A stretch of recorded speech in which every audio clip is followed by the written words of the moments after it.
Hola a todas y todos, estamos acá en el Día de la Gaita, en International Uilleann Piping Day 2020, desde Argentina. Mi nombre es Pamela Schweblin, estoy en la Patagonia, en Lago Puelo, y entrevistando a Gay McKeon desde Dublín. Gay se dedicó toda su vida a la gaita irlandesa. Como músico ha grabado un montón de discos, es CEO de NPU. NPU es el club de gaiteros en Dublín. Ahora vamos a estar hablando sobre NPU. Y bueno, Gay ha dedicado más de 45 años a enseñar, ha formado un montón de nuevos gaiteros, incluso a chicos. Desde NPU ha encabezado un montón de programas educativos importantísimos. Y bueno, ahora vamos a estar hablando un poquito sobre todo eso. Y nos acompaña en la traducción Emmet Boland. Emmet es irlandés, es de Dundalk, del condado de Louth, y hace más de 20 años que vive en Argentina, en Buenos Aires, y se dedica a enseñar inglés, y va a estar ayudándonos con la traducción un poquito hoy. Y bueno, vamos a empezar. Gay, para empezar, me gustaría, si pudieras compartir con nosotros un poquito cómo arrancaste con la gaita, cómo llegaste al instrumento, cómo aprendiste, quiénes fueron tus maestros, cómo tuviste tu primer set. So, yeah, what Pamela's asking at the moment is, yes, how you got into playing the uilleann pipes in the first place, you know, how old you were, how you started, how the experience was at the start, your first set of pipes, all of that, and who your first teachers were as well, and maybe your first influences at the very start. Yeah, I started the uilleann pipes when I was 9 years of age, maybe 8, but definitely 9. I could start. But I had been learning classical piano, and I had many teachers, and I liked music, but I didn't like practicing. And my father had heard Leo Rosen, who's a famous uilleann piper, play when my father was young in County Leitrim. Leo Rosen was from Dublin, but my father heard Leo and he was really taken with the sound of the pipes. So basically, many years later, after my father had been in England during the wartime and came back to Dublin, he befriended Leo Rosen. So my eldest brother, Tomas, was learning the uilleann pipes from Leo Rosen. So one night, my father brought me and I met Leo. And well, I'd met Leo before that, but I met him for the first time in classes in Thomas Street in Dublin in the Pipers Club. And Leo said to me, did I want to try the pipes? So I said I would. So he loaned me a practice set of pipes. So I was very lucky to learn from Leo Rosen. There weren't many people playing the uilleann pipes then. This was in 1966, I think. And so there was very few people playing the uilleann pipes in Ireland or anywhere else. And there was only a handful of people teaching the pipes.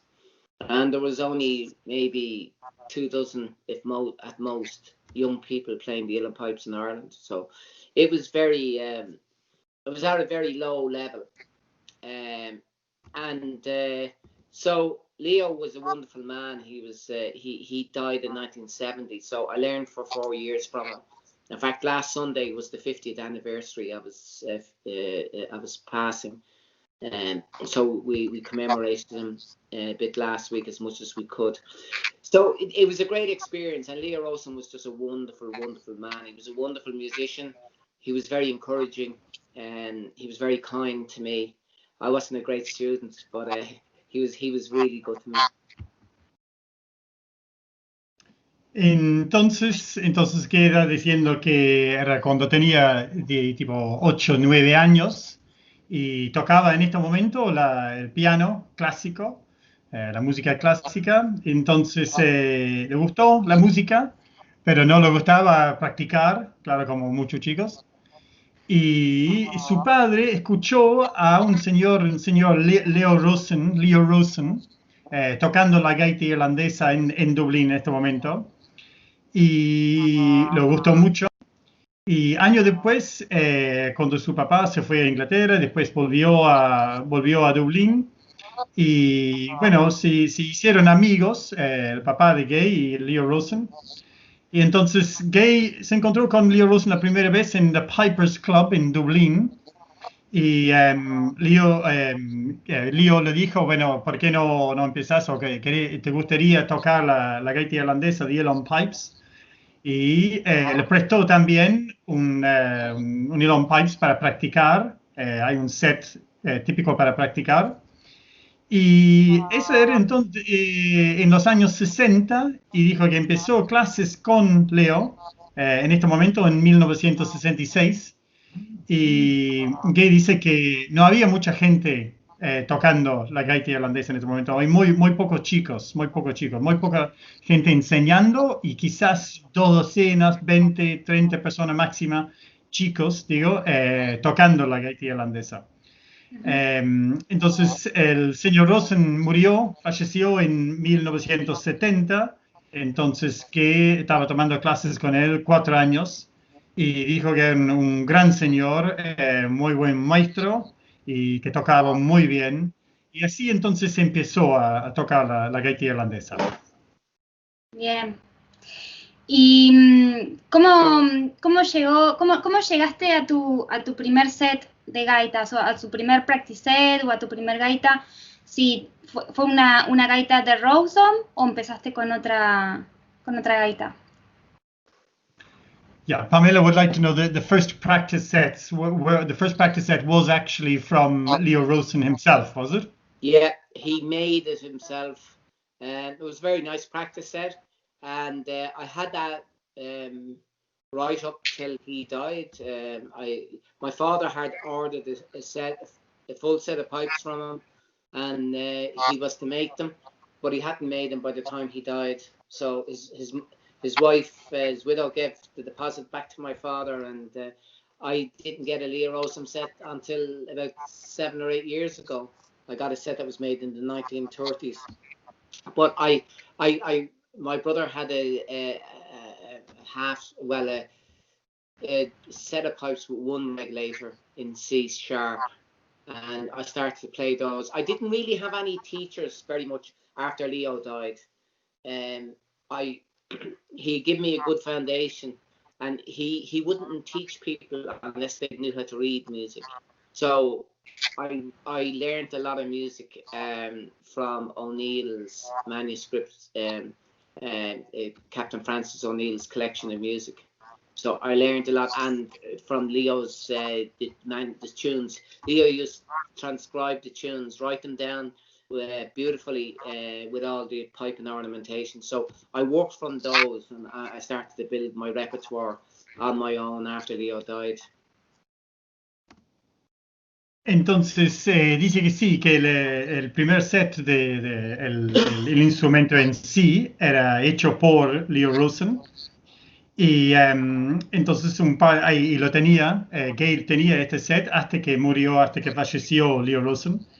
Y en este momento, justo antes que falleció, el padre de Gay pidió de Leo Rosen un set nuevo de Uilleann Pipes, pero falleció antes que terminó los pipes. Entonces Gay dice que no era hasta que recién hasta hace 7 u 8 años que tenía un set de pipes, el instrumento en sí que hizo el señor Rosen. Entonces, muchos años después. Su hermano tenía, sí, un set en C sharp, en C, pero y Gay tocaba un poco con esos. Y era un maestro muy bueno, como dije antes, y solo enseñó a los chicos que sabían leer la música. Entonces aprendió mucho Gay en estos 4 años con él. Tenía que aprender a leer también la música. Y hicieron muchas canciones, mucha música de la colección de Captain Francis O'Neill, una colección de canciones. Y también Leo Rosen hizo anotaciones, él mismo hizo anotaciones para la gaita irlandesa, y Gay aprendió mucho de esas anotaciones también. I could say then I got this set of pipes in 1972. So these are made by Coin. They were made in the same street that I learned the pipes, but these were where I went for lessons with Leo Rosen, Thomas Street in Dublin. But these pipes were made in the 1830s, and they're in C. The same maker as Seamus Ennis's pipes, but these are in C. I just showed them to you. So I don't know if you can see them there.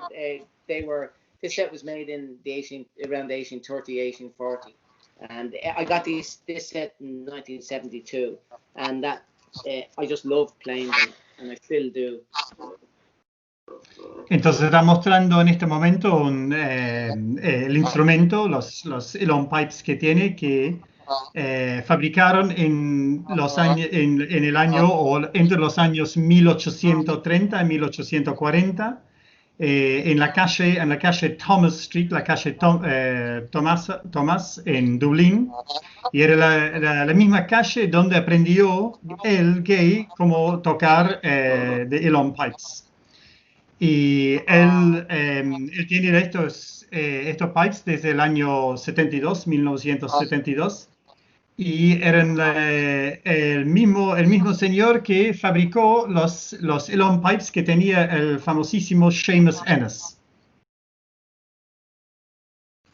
Genial, increíble. Gay, ¿podrías contarnos un poquito sobre la historia y el origen de la gaita irlandesa y cómo se fue desarrollando con el correr de los años? So, Gay, Pamela would like to know now if you could tell us a bit about the history, the development of the Elon pipes. What are the origins of the pipes, and how they changed, how they developed down the years? Yeah, well, originally, like most European countries, Ireland, there was a mouth-blown bagpipe that was used mainly in battles and on sporting occasions, and it was a very rudimentary, basic instrument. I suppose it was just a bagpipe with mouth blown, and so the range of notes was limited, probably to 9 notes, maybe. And then in the mid to late 1700s, maybe the mid 1700s, there was the emergence of what they call pastoral pipes. And somebody discovered that if you put the chanter on your knee and had a conical bore in the chanter, and with a double-sided reed that had to be dry, you could get in the bagpipe, in the mouth-blown pipe, you could get.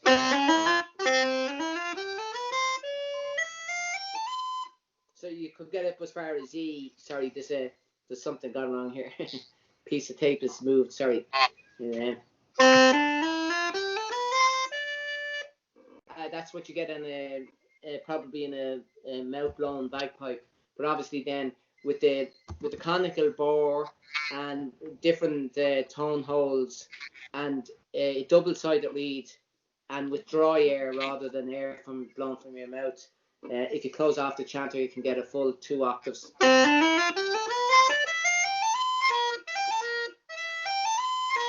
It's not there, but anyway, you should be able to get full 2 octaves. Sometimes it doesn't behave itself, but anyway, yes. So as this instrument, the pastoral pipes had a bellows, and people closed off the chanter, and then it had 3 drones, usually over the shoulder, like the bagpipes. But after a while, we see photographs where they have the regulators, 1 row of regulators, like the regulators here, and that was really different.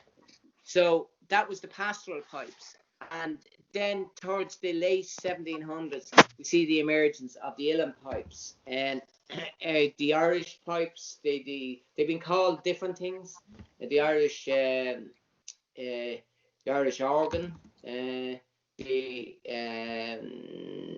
there've been different names, but mainly the Irish organ, they were called up till the early 1900s, and the national, I suppose the people like in the, I suppose, nationalist revival in Ireland in the early 1900s changed the name to Uilleann, which is the Irish for elbow, Uilleann pipes. So they first started to emerge as pastoral pipes, then they became the Irish organ or Irish pipes, and then through the 1800s, and then in the early 1900s they started to be called the Uilleann pipes. But they were all low pitch pipes in B, B flat, C sharp, and when the Taylor brothers from Drogheda, they went to America in the early 1900s, and they developed concert pitch pipes. So concert pitch pipes are just with us just over a century, maybe 110 years or so. Whereas all the pipes going back to the 1700s, the 18th century, were in pitches below concert. So C sharp, C, B, B flat.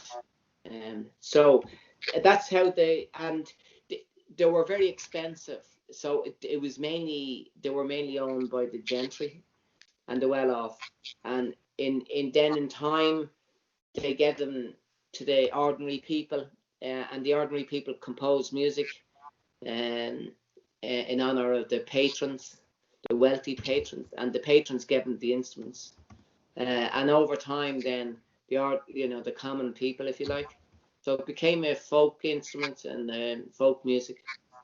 And the early music would have been a lot of kind of baroque kind of sounding music.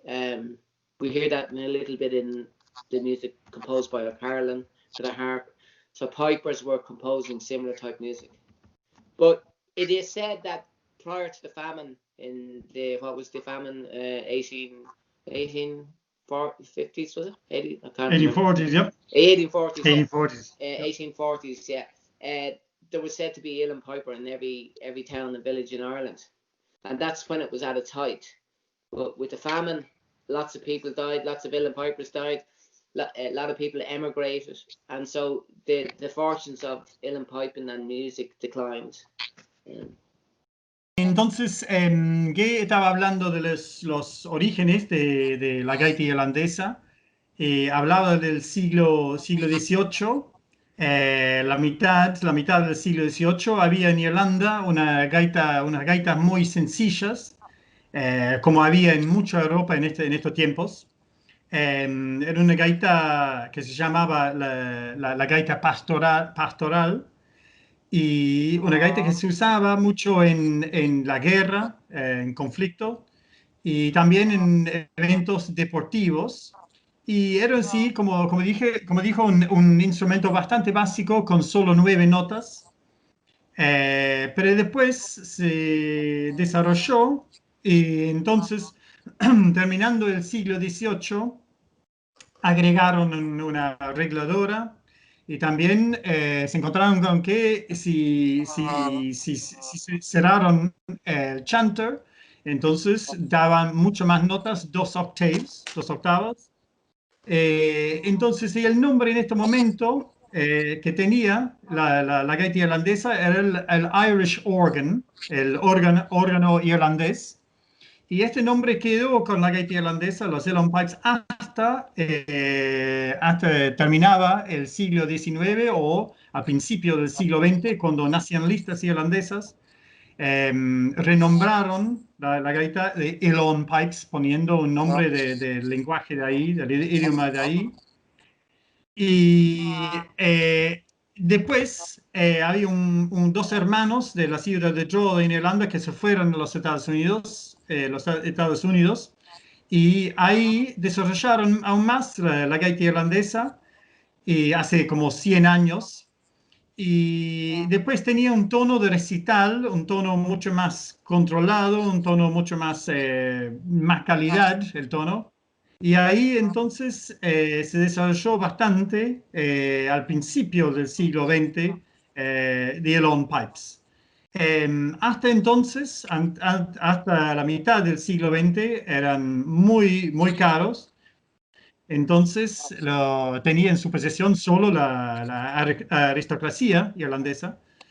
Después, al principio del siglo XX, en la mitad del siglo XX también, era mucho más accesible, o más accesible al menos, para la gente de la clase media, la gente más pobre de Irlanda.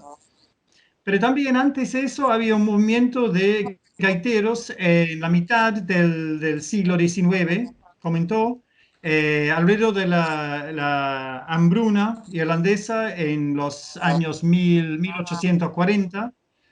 Y se dice que antes de la gran hambruna había un gaitero en todas las esquinas de Irlanda. Hay mucha gente tocando. Y después, claro, con este evento murieron bastante, emigraron bastante, entonces bajó bastante la cantidad de gente tocaron.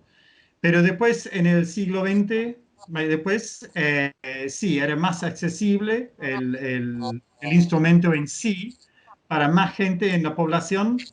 Entonces era la clase media, la clase obrera que tenían acceso y que tocaban más la gaita irlandesa. Y al principio lo usaban más para la música barroca, estilo que sabemos hoy en día, el estilo de O'Carolan, Turlough O'Carolan, el famoso que tocaba la arpa irlandesa. Y después, terminando el siglo XIX, empezando el siglo XX, entonces empezaron más y más aún a tocar la música tradicional irlandesa. Just one thing I should have said, they were also called the Union pipes for a long time. Up till the early 1900s, they were mainly referred to as the Union pipes. Any particular reason that you know for that? No, there's all sorts of speculation.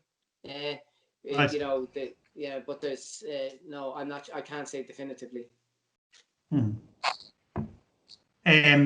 Comentó también que en el siglo XIX también se usaba el nombre mucho de Union Pipes, la gaita de unión.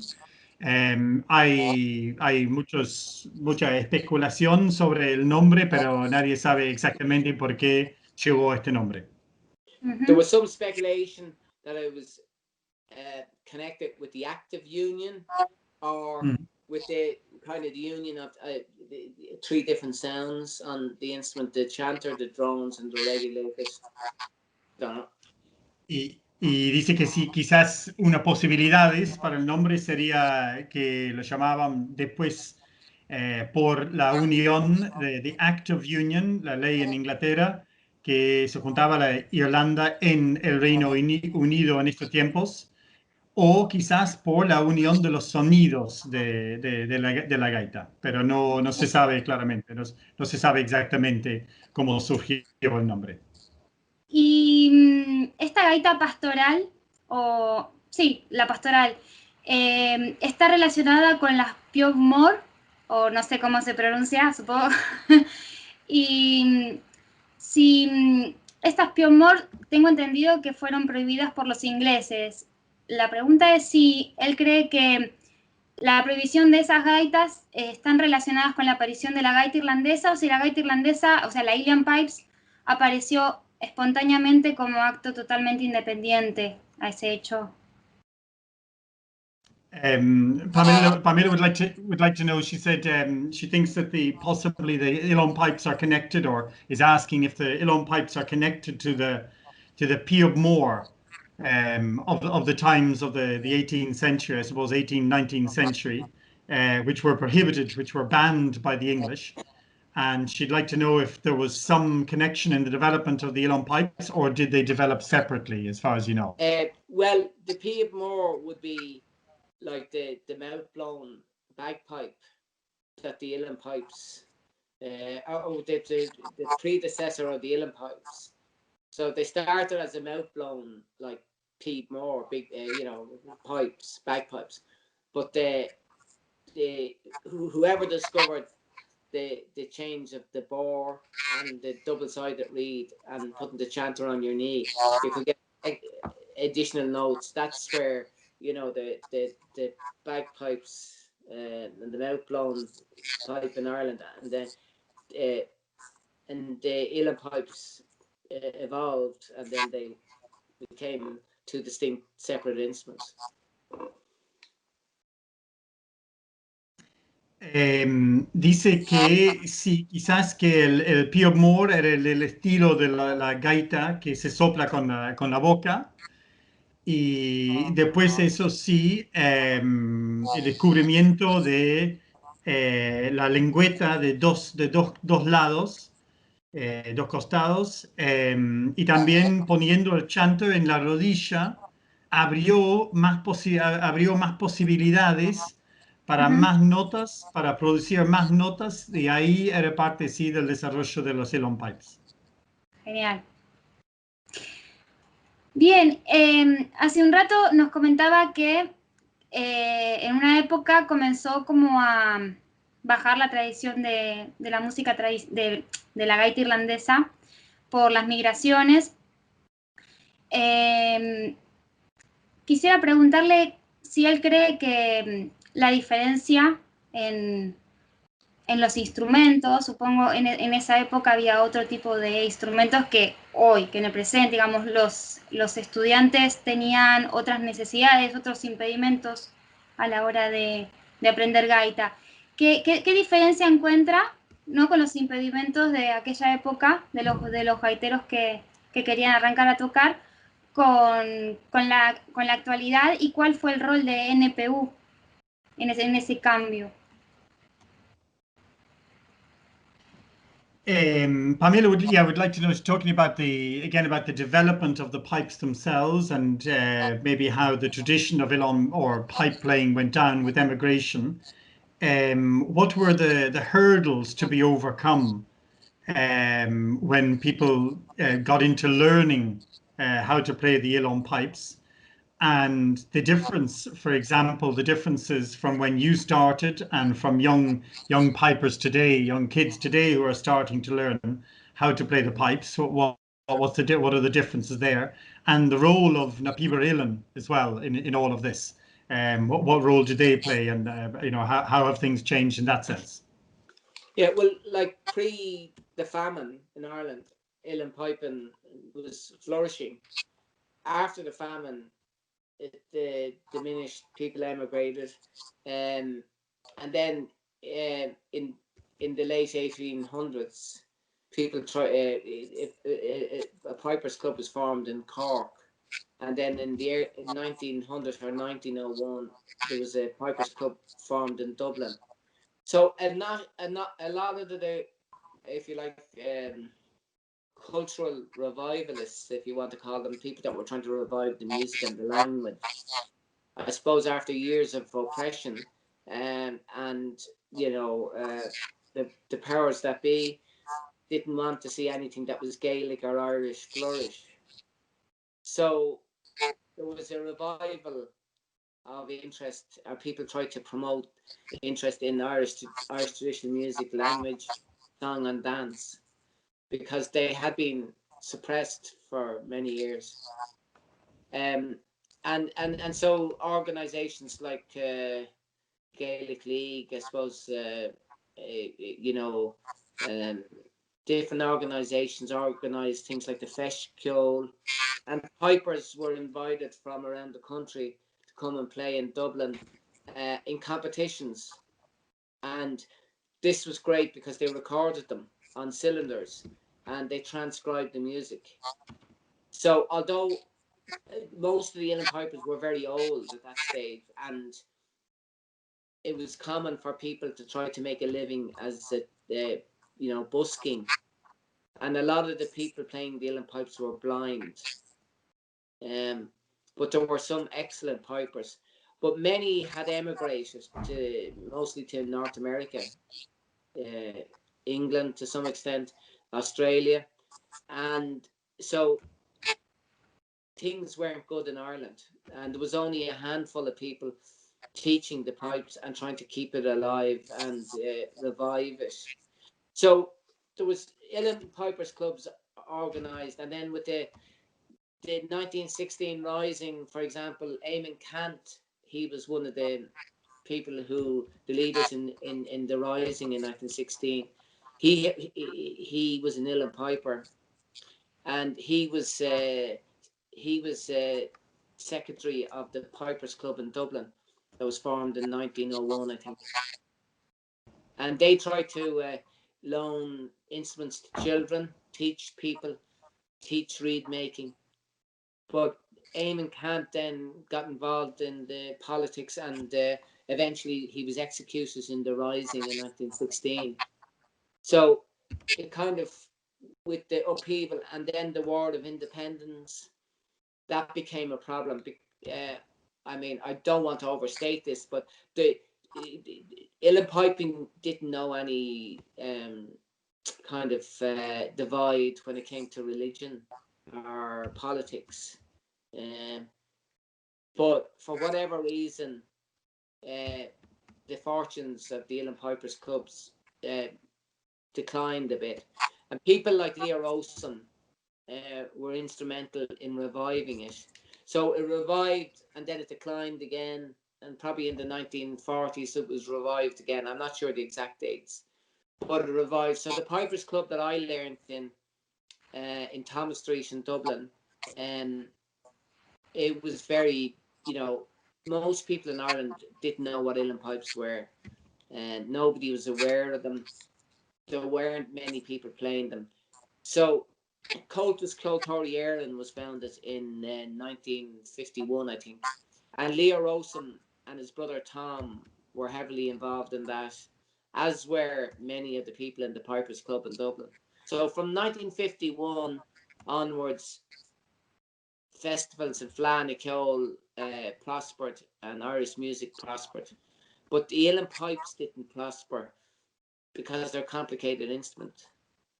So in 1968, people like Brendan Brannock, Seamus Ennis, Leo Rosen, various people like that formed the Píobairí Uilleann. And it was to focus attention on the playing and making of the Uilleann pipes. And in 1970, Leo Rosen died. He was the last full-time maker of the Uilleann pipes in the world. There was no one making them. There was very few people teaching them. And that was the time I was learning. So Brendan Brannock and everybody in the Píobairí Uilleann kind of worked at this. And, also, like Sean, Paddy Maloney, who'd learned with Leo Rosen, he was involved with O'Reilly in Clotari Uilleann. So people started hearing the pipes with O'Reilly and Clotari Uilleann. Then Paddy Maloney set up the Chieftains, and so people internationally started to hear them. Then Liam O'Flynn, who'd learned the pipes also with Leo Rosen, he started playing with Planksty, and people started hearing that. Then, and that became more popular. And then other bands like, the Bobby Band and Moving Hearts. So it seemed like all the leading bands that came to play Irish music in the 60s, 70s, and 80s, well, most of them anyway, had Uilleann pipes, and it was very distinctive. So the popularity grew, and then I suppose things like then eventually Riverdance, they had Uilleann pipes with Davy Spillane, and so it's the sound that people like. And so the Píobairí Uilleann have been promoting the teaching, the playing, the making of the Uilleann pipes. And now the Píobairí Uilleann has members in over 40 countries. And it's the sound of the instrument people come to the Píobairí Uilleann to find out about. So I think the Píobairí Uilleann has played a significant part. I would say that because I'm the CEO, and I was involved with the Píobairí Uilleann since its foundation in 1968. I was very young, but my father and my brother were as well. So, it's been quite phenomenal. Like when I was young, people used to make fun of me because I played the Uilleann pipes. When I went to school, I hated being on the radio or television because people would make fun of me. And a few years after leaving school, then I was recording and playing with people like Christy Moore, and then all the people who used to make fun of me then want to be my friends. And they started listening, you know, they started listening to Irish music, and it's changed so much. You were almost a social outcast if you played Irish traditional music in the 60s, particularly the uilleann pipes and the 60s and 70s into the 80s. It's only in recent times that Irish music has become so popular in Ireland. Very long answer to a short question. Plenty of interesting information. Great, great. Entonces, Guy estaba diciendo que, claro que después la gran hambruna, el país, la cultura, perdió muchos gaiteros en Irlanda. Entonces se cayó un poco la popularidad, se cayó bastante la popularidad de la gaita irlandesa, hasta el renacimiento cultural irlandés, terminando el siglo XIX, empezando el siglo XX. Y ahí estableció el Pipers Club, el club de los gaiteros en Cork, en el sur de Irlanda. Y después, un par de años después, en Dublín también. Y como la cultura en general irlandesa estaba reprimida por los ingleses, entonces esos eran pasos importantes por el restablecimiento de la cultura irlandesa en general y la gaita irlandesa de uilleann pipes en particular. En los primeros años del siglo XX habían competencias, en los años 20 y los años 30, habían competencias por todo el país y llegaron gaiteros de afuera también y grababan la música en cilindros de esos tiempos, supongo con cera, perdón. Y entonces eso es muy importante por la historia, por la cultura de la gaita irlandesa, que se puede escuchar hoy en día en las primeras grabaciones. Había muchos gaiteros ciegos también, dijo, que había una tradición de gaiteros ciegos, pero sí, en el siglo XIX emigraron muchos gaiteros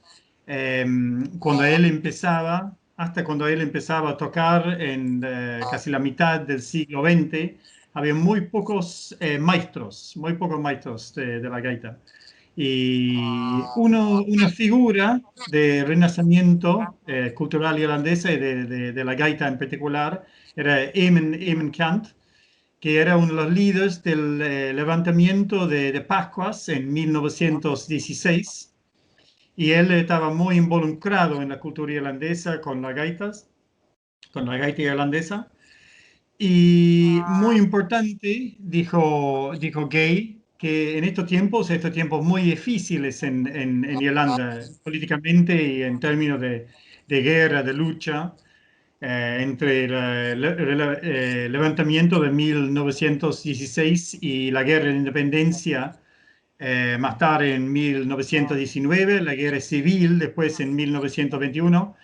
Él dice que la comunidad de gaiteros no estaba dividida en grupos, como era la sociedad en este momento. Primero en grupos pro y contra la unión con Inglaterra y después entre grupos pro y contra la decisión de separar, de dividir la isla de Irlanda para dejar a Irlanda del Norte todavía en el Reino Unido.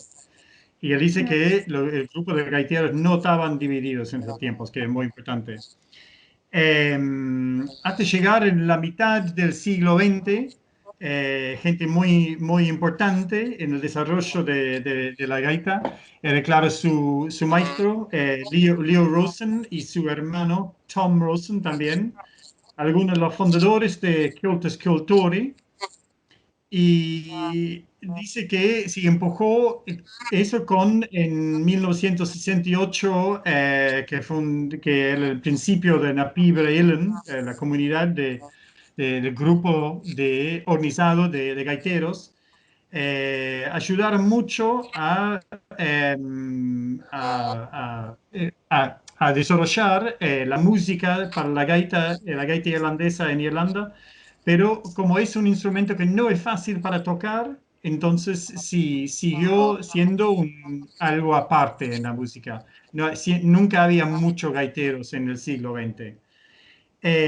Otra persona muy importante mencionó a Sean O'Riordan, que dice que mucha gente escuchaba la música del Elon Pipes la primera vez, de la música de Sean O'Riordan.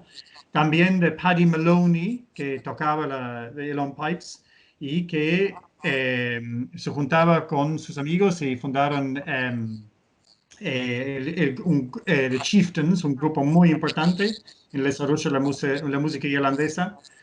También Liam Flynn, que tocaba con Planxty, y hasta llegaban los años 60 en The Bothy Band y Moving Hearts también, que mezclaba un poco la música irlandesa con rock. Y dice que en cada paso ahí había alguien que tocaba la de Elon Pipes. Después en el mundo entero llegó Riverdance en los años 90 con Davis Pellan y era, claro, la primera oportunidad para muchos en el mundo de escuchar el Elon Pipes. Y ahora, hoy en día, entonces, la Píobairí Uilleann tiene socios en 40 países por todo el mundo y Cultori y la Píobairí Uilleann tenían un rol muy importante en el desarrollo de la gaita irlandesa, y eso admitiendo Gay, que es el CEO de la Píobairí Uilleann. Entonces, bueno, tiene un interés en decir eso, pero igual dice que tiene un rol muy importante en la Píobairí Uilleann en el desarrollo. Él hablaba un poco también de su experiencia para dar, no sé, un postal sobre la situación en la mitad del siglo XX, cuando él empezó a tocar los Elon Pipes. Se burlaron de él, se gastaron de él en la escuela, porque no era un instrumento muy común en estos tiempos. Estamos hablando de la mitad del siglo XX, los años 50, por ejemplo. Y también en los años 50, 60, 70, quizás la música irlandesa era un poco marginalizada hasta en Irlanda en sí. Entonces era un interés para pocos en estos momentos. Pero aunque burlaron de él en la escuela, un par de años después empezó a tocar con una figura de la música irlandesa en la segunda mitad del siglo XX, Christy Moore, y toda la gente que se estaba burlando de él en la escuela, entonces quisieron hacer amigos con él después, porque era casi famoso. Entonces ahí llegaron los años 60, 70 con grupos que mezclaban un poco el estilo de la música irlandesa con el rock. Y desde entonces hoy en día es más común, ¿no? Los chicos no están tan marginalizados empezando a tocar la música irlandesa con los Elon Pipes. Increíble. Sí, por ahí estaría bueno hablar un poquito sobre lo que comentaba del rol que tuvo NPU en la difusión de la gaita en todo el mundo. Por empezar, bueno, el International Uilleann Piping Day, que es el Día Internacional de la Gaita Irlandesa. Nosotros en español, el término Uilleann Piping, no tenemos una palabra para traducir el Uilleann Piping. El Uilleann Piping es un término que incluye un montón de cosas. Nosotros hablamos de Día Internacional de la Gaita Irlandesa, pero en español la traducción no está bien hecha porque hacemos referencia al instrumento. Y sin embargo, yo entiendo al menos que Uilleann Piping es un término que incluye un montón de cosas, no solamente al instrumento, sino que tiene que ver con una cultura, con una tradición, con un legado. Entonces, por ahí estaría bueno, si Guy quiere contarnos un poco qué entiende él por Uilleann Piping y cuál es el objetivo que desde NPU que impulsaron el International Uilleann Piping Day.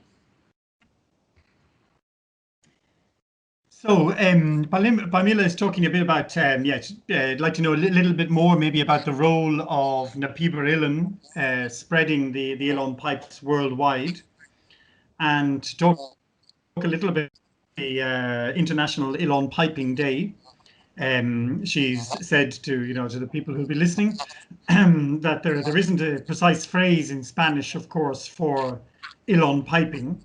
So the terminology used is International Piping Day, basically, and it refers specifically to the instrument.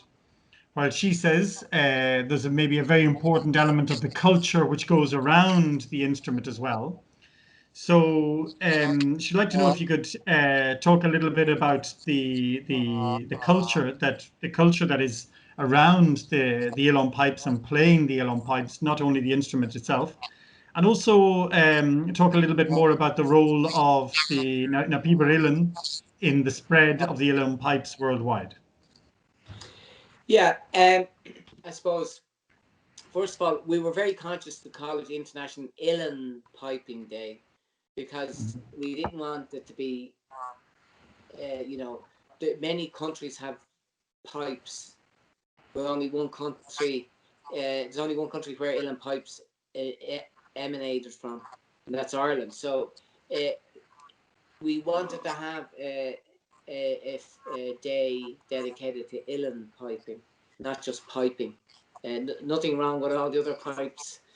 It's all fine. But I don't know. So I don't know. You say that there isn't. It doesn't translate. I don't know. Gaita Irlandesa. Would that do? Yeah, I think she's referring. Sorry, yes. ¿Qué entiende él por Uilleann piping? Que no es el instrumento. Esa es la pregunta. No es solamente el instrumento. Yeah, she's asking, yes, what do you understand by Uilleann piping in general, the culture around the instrument, not only the instrument itself? Yeah. Well, there's many aspects of it. Like, I mean, first of all, there's a very rich heritage of music. Lots of music composed for the pipes going back, 1800s. So there's a very rich heritage. And there were from the old cylinder recordings we have, there were very many excellent exponents of the instrument. And the variety of music. You have the dance tunes. The instrument is beautiful for airs. Descriptive pieces like the Fox Chase, Battle of Auckland, and marches. So it's a very diverse instrument. But talking about the culture,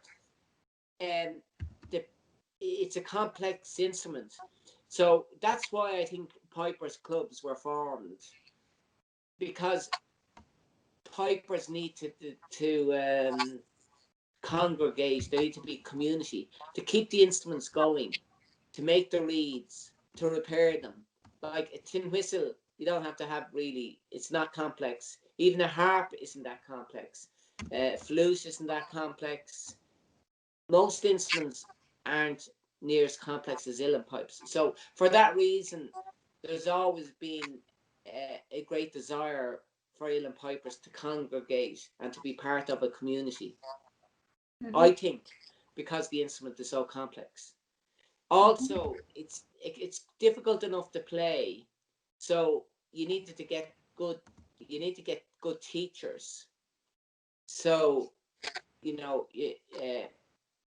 can, a whistle player, a flute player can move to the pipes, but not always that successfully. There are lots of examples of it where it's successful, but there's techniques associated with the instrument that are specific to the instrument. So I think that's another reason. Uilleann pipers have been, and to this day, are very sharing. Like, they share their music a lot.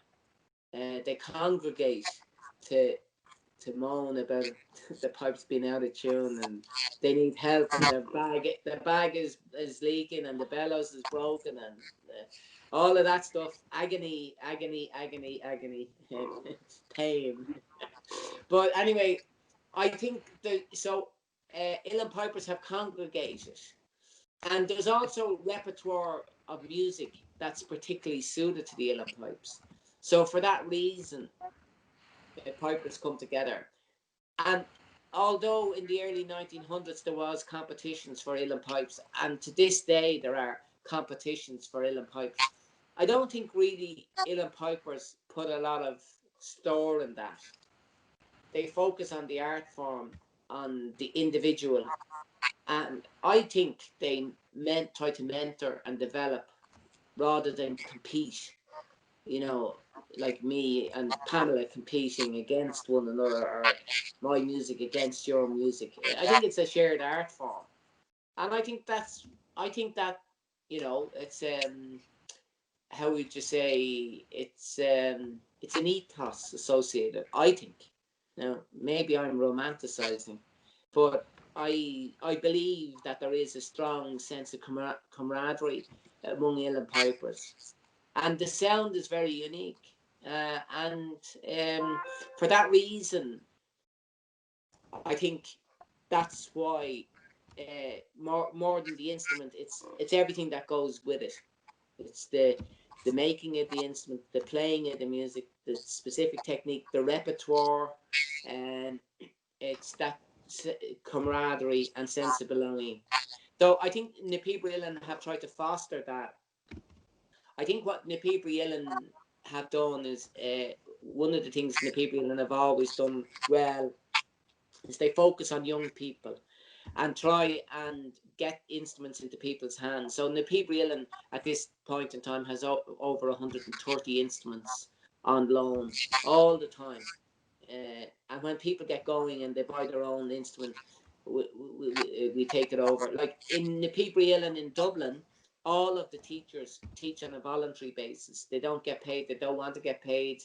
They do it because they are associated with the organization. Either they learned there and they want to give back.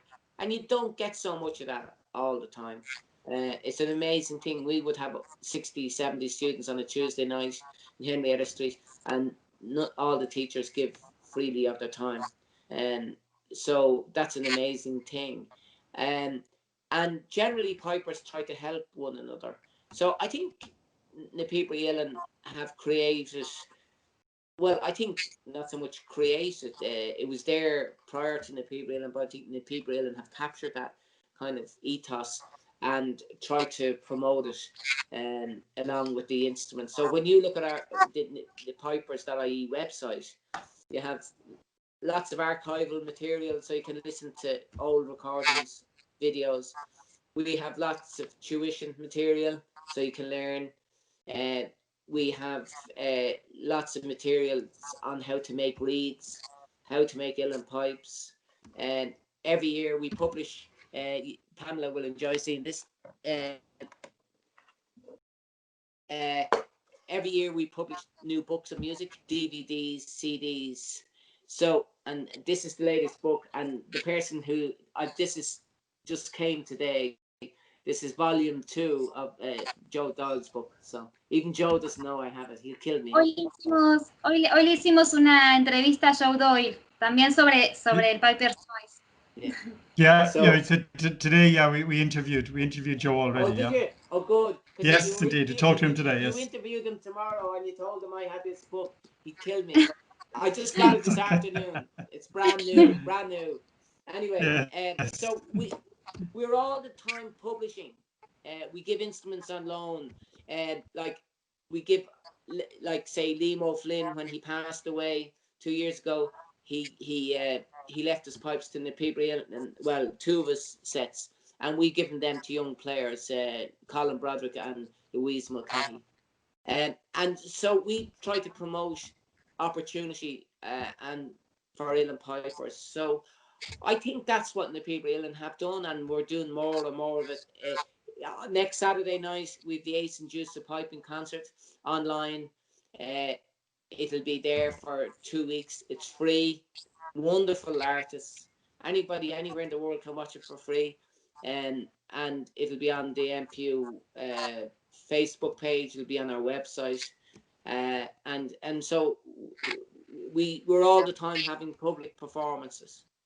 So there's a wonderful interest in uilleann piping around the world, and it's growing. And it's just amazing what's happening with International Uilleann Piping Day. And I think we're trying to connect people with the recent festivals. We Fíbrachta that was online for 3 weeks. We've connected a lot of people. And I think we'll do more of that. So as the pipers in Japan will connect with the pipers in Argentina and Mexico and Cuba and North America, Italy, Spain. I think that will happen more, and I think Píobairí Uilleann can help with that. I hope that answers the question. I'm sure it does. I'm sure it does. Good. Entonces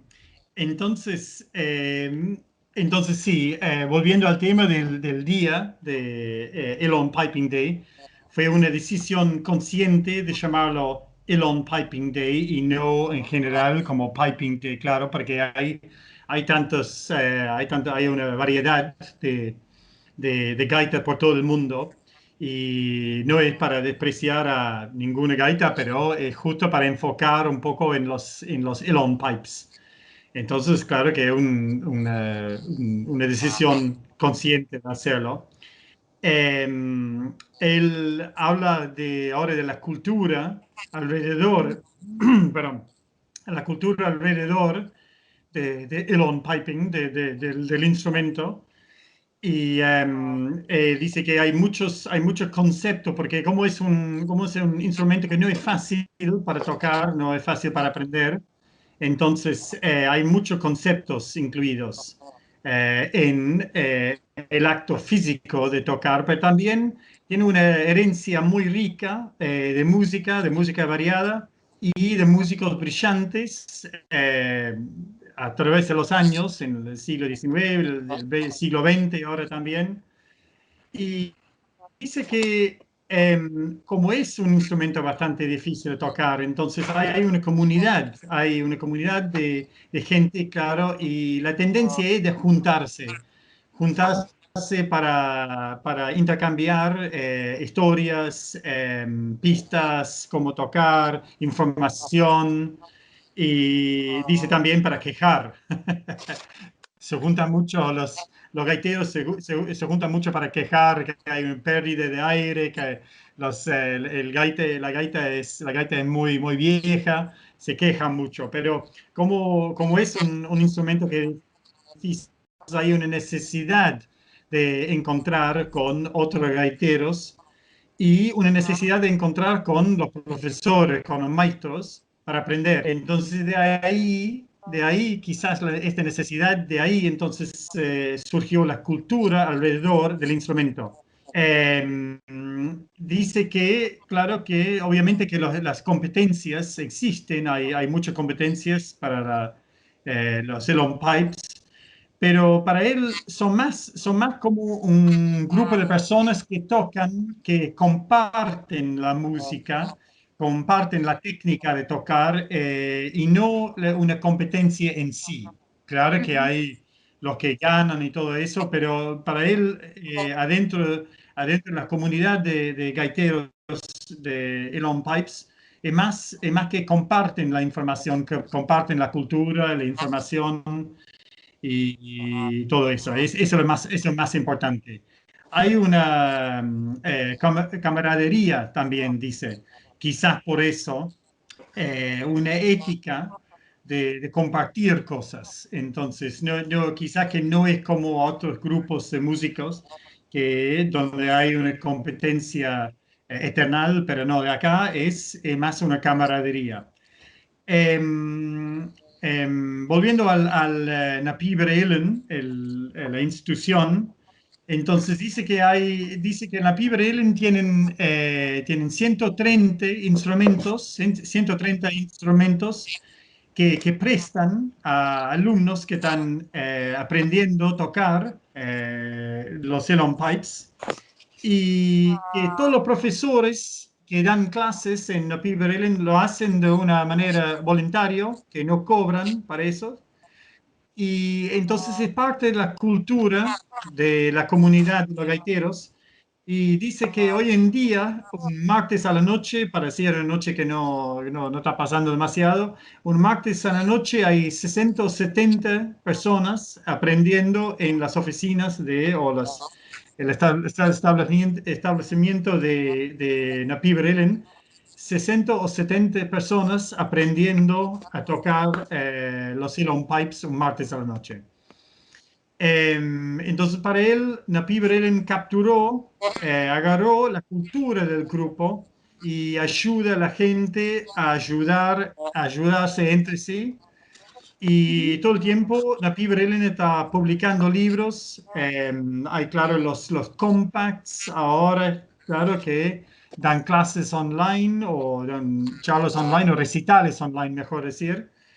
Y el sábado que viene justo hay un recital en el sitio de la Píobairí Uilleann y será disponible por 2 semanas en todo el mundo. Entonces están tratando así de desarrollar la música irlandesa en general y específicamente, claro, siendo el grupo de gaiteros, la música para los uilleann pipes.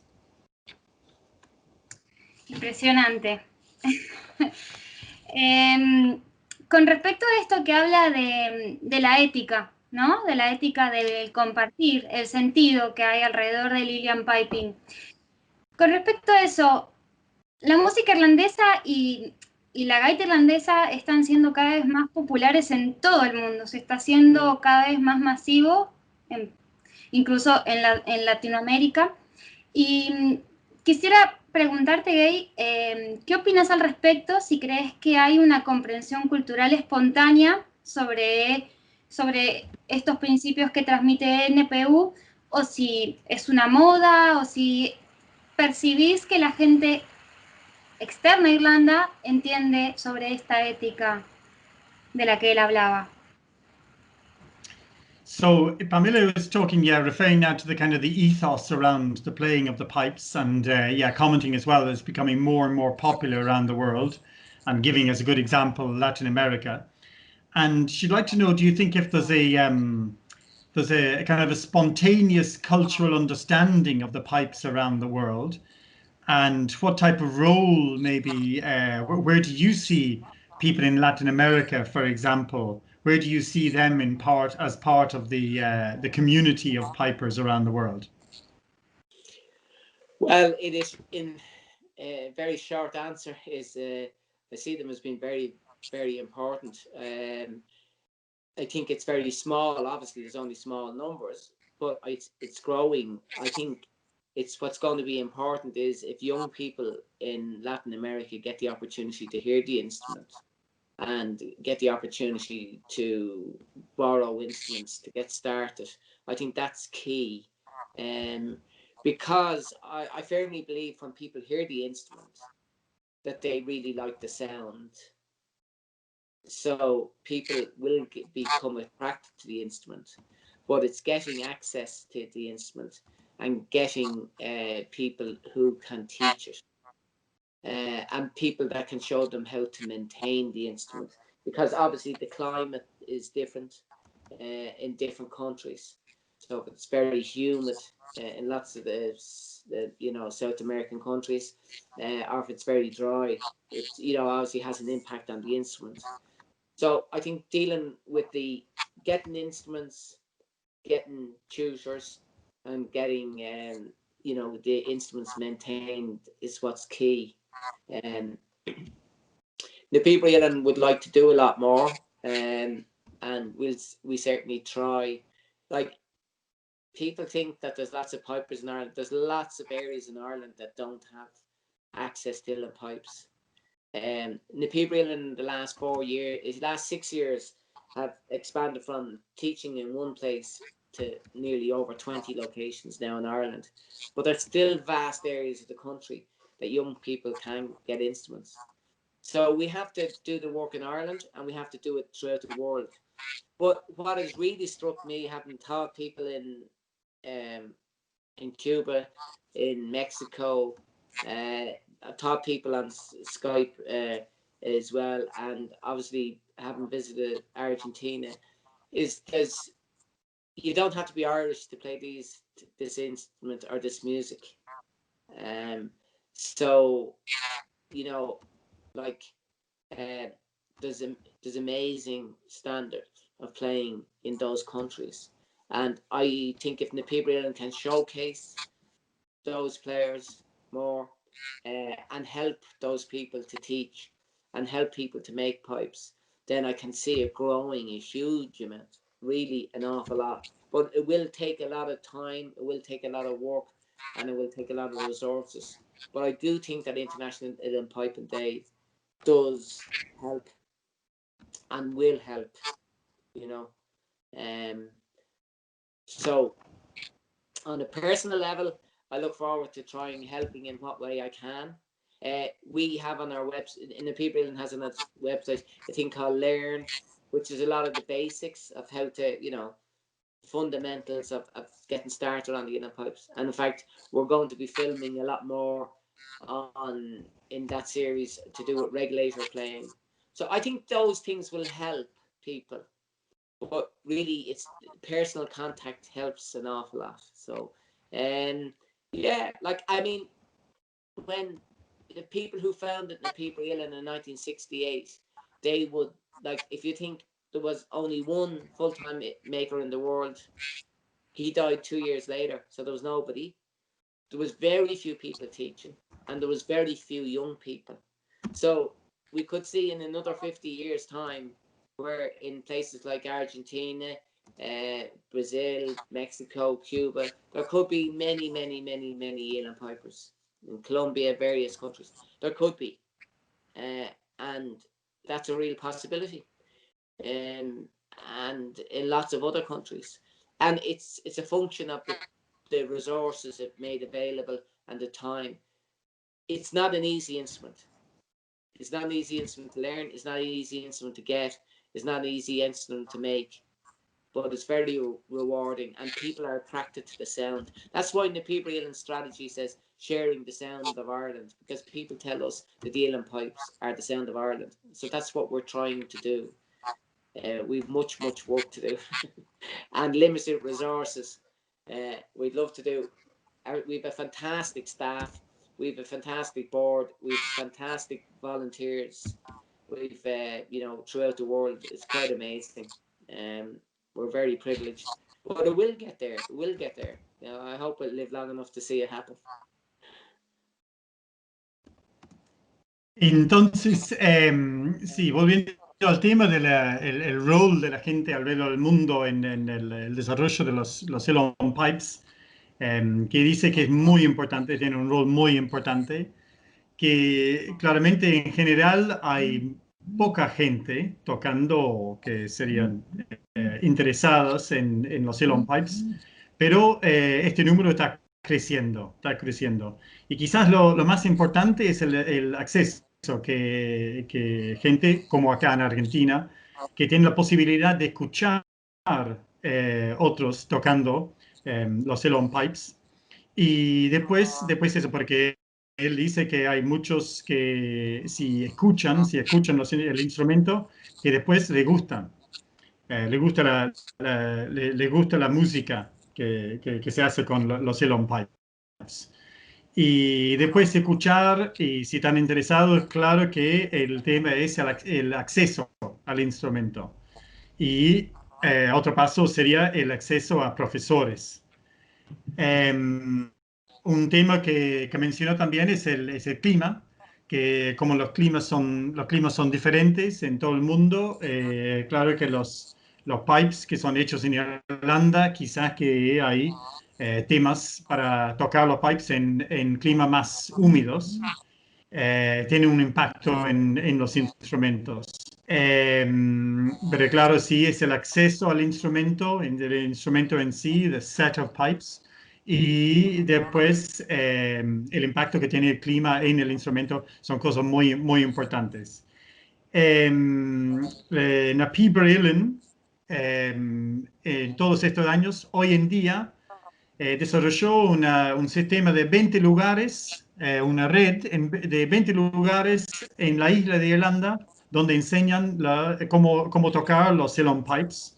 Pero todavía hay lugares que no tan cerca de centros de enseñanza de los Ceylon Pipes.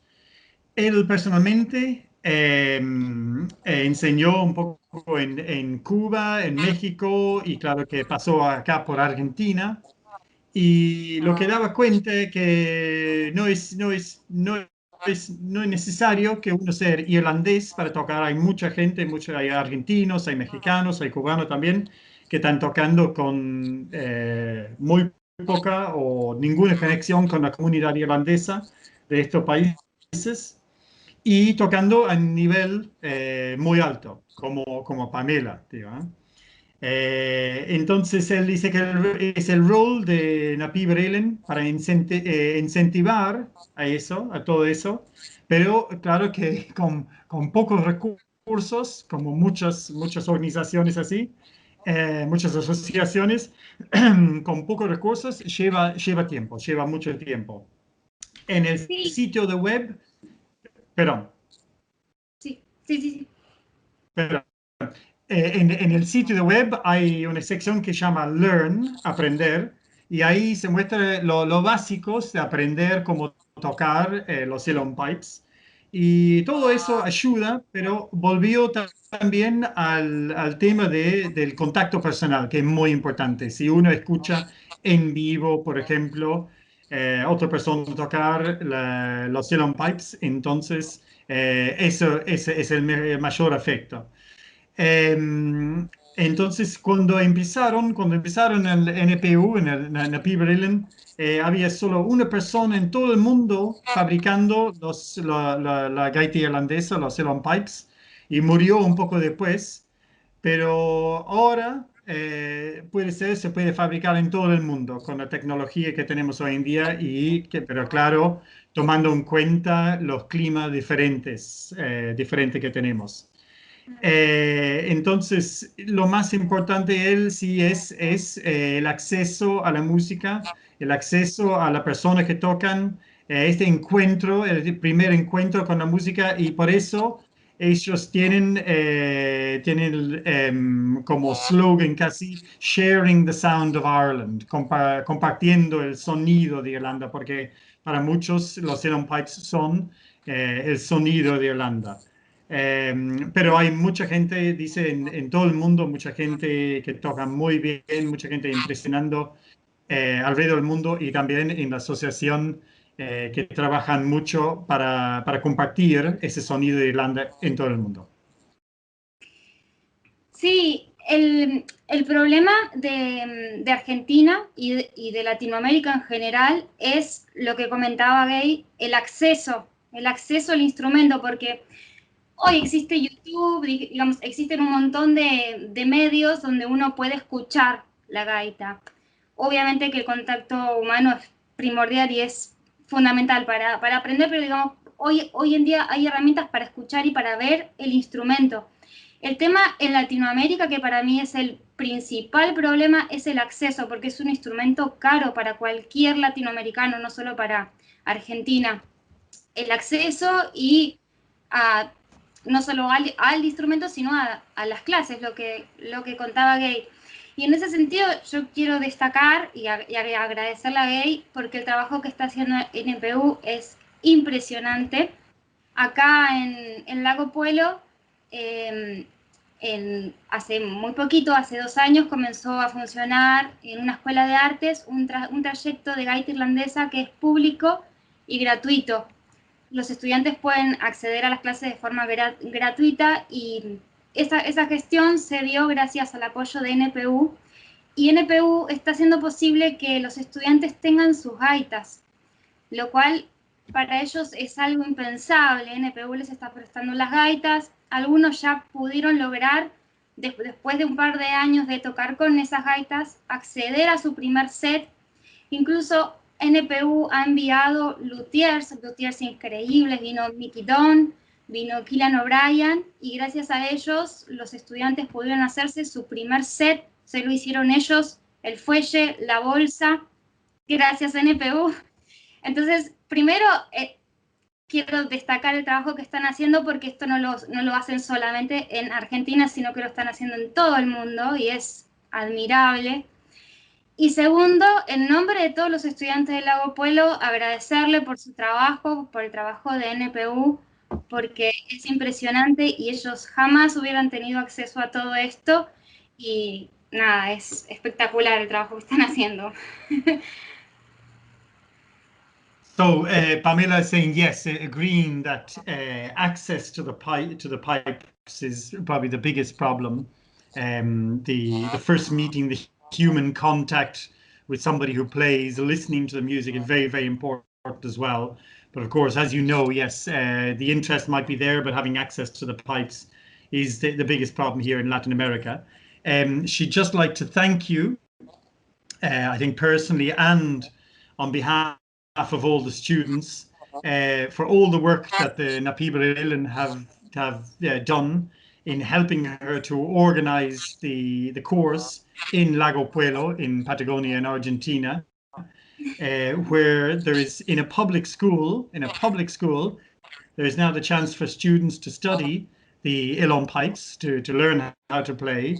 And those students have access to the pipes because of the help of the Uilleann.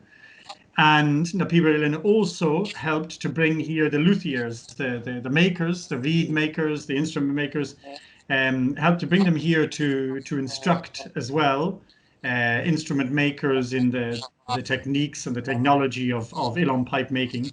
And so a big thank you on behalf of all the students and herself, of course. Well, that's great. Thanks very much. It's been a real privilege to be involved on a personal basis on the part of Píobairí Uilleann. And we'd like to do more, and we're happy to try and do more. And, you know, something like that is just quite amazing. And even in Ireland, the key thing is it's the people on the ground locally make the difference. And if you have really good people who are interested and share their talents, it really works so well. So, you know, with Pamela there in Argentina as well, some of the people in Buenos Aires, and then locally in Patagonia, it's really it really makes a huge difference. You know, having good people on the ground, as they say in Ireland, and so if we can do more, we will definitely try and do that, and we're always open to suggestions and help.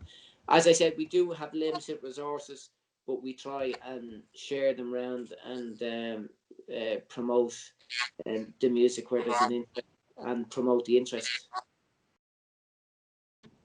Entonces dice muchas gracias. Para él es un placer ser involucrado en todo el proyecto y dice que les gustaría hacer más, claro, con Píobairí Uilleann. Y aún en Irlanda, quizás lo más importante es tener gente ahí por todos lados, gente que quieren tomar decisiones, gente que quieren estar involucrados en la enseñanza, en tocar y todo eso. Y mencionó que tu presencia acá, claro, en Argentina, es muy importante y que dice muchas gracias por eso y que van a tratar de hacer lo máximo posible para ayudar aún más con la enseñanza de los uilleann pipes en Argentina y en Latinoamérica. And particularly in Lago Puelo. Did I say that correctly? Exactly, particularmente, especialmente en Lago Puelo. Yeah, and thanks to everybody involved in the school, and yourself, Pamela and Alfredo, and everybody involved there. It's really quite amazing. It's fantastic. Really appreciate it. Y gracias a vos, Pamela, y Alfredo también, y a todo el mundo ahí en Lago Puelo y en Argentina y en Latinoamérica para su energía y el esfuerzo que hacen también. Se agradece muchísimo, Gay. Admiro profundamente tu trabajo, tu compromiso y el legado que estás dejando es muy valioso para todas las futuras generaciones de gaiteros y gaiteras. Así que te agradezco un montón por esta entrevista. Emmet, también te agradezco un montón por todo este tiempo, por ayudar con toda la traducción. Placer. So Gay, she's saying yes. They have a great admiration for your work in the Píobairí Uilleann, and the legacy that you're leaving, of course, with the Píobairí Uilleann and yourself for future generations is amazing. So they're very, very happy with all of that. Thank you. Thank you very much. Well, I look forward to going to Argentina sometime again. Yes, please. More leisurely and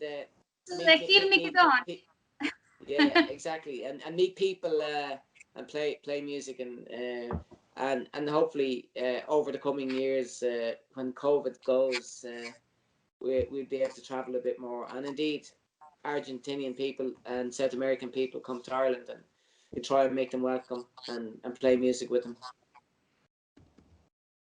Está sí, ansioso para viajar otra vez a Argentina y después quizás de la cuarentena, la pandemia, entonces que para los argentinos, latinoamericanos, para viajar a Irlanda también, para hacer un intercambio de música y todo, pero sí, le gusta mucho la idea de volver. Excelente, súper bienvenido cuando quieras, Gay, y muchísimas gracias. Good. So thanks very much, and you're welcome. Whenever you want, you're welcome. Good. Will I play you a tune? Yeah, sure, please. Okay, I'll play this set of pipes. I don't know what I'm going to play, but since I have them on, I'll play you a tune. I don't know if you can see this.